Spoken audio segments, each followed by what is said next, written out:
चलिए जानते हैं आज के देश और दुनिया की छोटी बड़ी खबरों को फटाफट अंदाज में। पर अभी तक आपने इस वीडियो को लाइक नहीं किया तो लाइक कर दीजिए, चैनल पर नए हैं तो चैनल को सब्सक्राइब कर दीजिए, साथ में बेल आइकन भी प्रेस कर लीजिए और वीडियो को ज्यादा से ज्यादा शेयर कीजिए। तो चलिए वीडियो स्टार्ट करते हैं।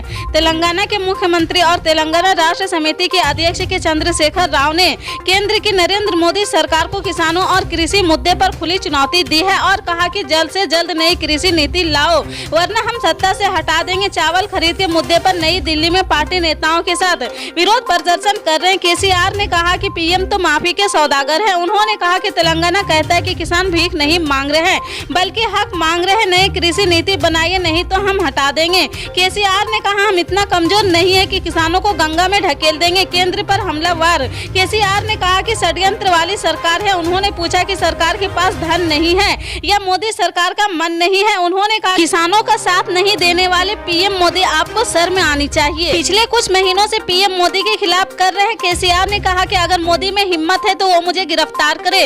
उन्होंने कहा कि जो भी इनके खिलाफ बोलता है उनके खिलाफ ये सीबीआई और ईडी लगा देते हैं। इनकी पार्टी में सब हरिश्चंद्र है। केसीआर ने कहा कि हाथ जोड़कर मैं पीएम मोदी और केंद्रीय खाद्य मंत्री पीयूष गोयल से कहता हूं कि कृपया हमारा अनाज खरीद ले। मैं आपको 24 घंटे देता हूं, उसके बाद हम अपना निर्णय लेने के लिए स्वतंत्र हैं।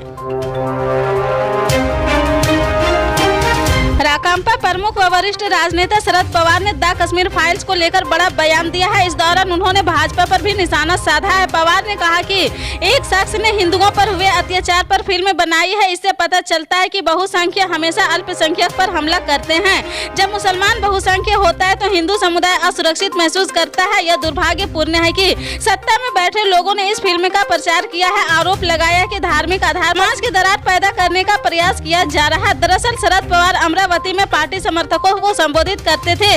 इस दौरान उन्होंने कहा कि फिल्म में दिखाया गया है कि कैसे हिंदुओं को प्रताड़ित किया जाता है। जब भी एक छोटा समुदाय समस्याओं से घिरा हुआ होता है तो बहुसंख्यक उन पर हमला करता है। आज यह असुरक्षा पैदा करने के लिए एक सुनियोजित साजिश हो रही है। उत्तराखंड में कांग्रेस मजबूती से कार्य कर सके और कार्यकर्ताओं में नया जोश उत्पन्न हो, इसे लेकर कांग्रेस आलाकमान ने राज्य के लिए अपने नए प्रदेश अध्यक्ष, नेता प्रतिपक्ष और उपनेता प्रतिपक्ष का ऐलान कर दिया है। पार्टी ने प्रदेश अध्यक्ष की कमान के कारण मोहरा के हाथों में दे दी है तो वहीं नेता प्रतिपक्ष की जिम्मेदारी वरिष्ठ नेता यशपाल आर्य को दी गई है। इसके साथ साथ कांग्रेस ने विधानसभा चुनाव में मुख्यमंत्री पुष्कर सिंह धामी को हराने वाले भुवन कपाड़ी को उपनेता प्रतिपक्ष बनाया है। नेता प्रतिपक्ष बनने के बाद यशपाल ने एबीपी न्यूज से बातचीत में कहा कि उत्तराखंड में जनता की आवाज को सड़क से सदन तक उठाने का काम किया जाएगा। उन्होंने कांग्रेस आलाकमान का आभार जताते हुए कहा कि अभी नई सरकार का गठन हुआ है, अब देखना यही है कि सरकार का रोड मैप क्या है और सरकार किस तरह से काम करती है। उन्होंने कहा कि विपक्ष बेरोजगारी, महंगाई जैसे मुद्दे को लेकर जनता की आवाज उठाने का काम करेगा।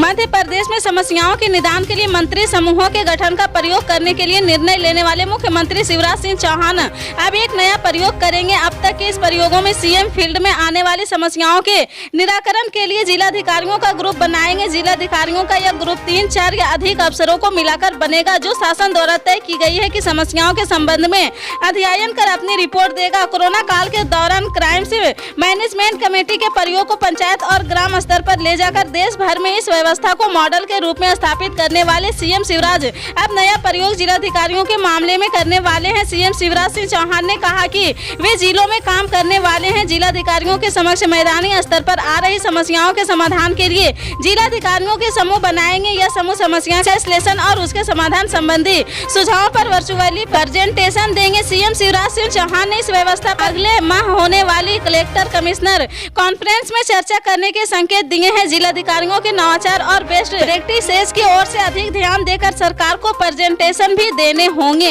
इससे आगे की अपडेट्स को जानने के लिए जुड़े रहे हमारे राइट न्यूज के साथ। मिलते हैं अगली बड़ी खबर में, तब तक के लिए जय हिंद।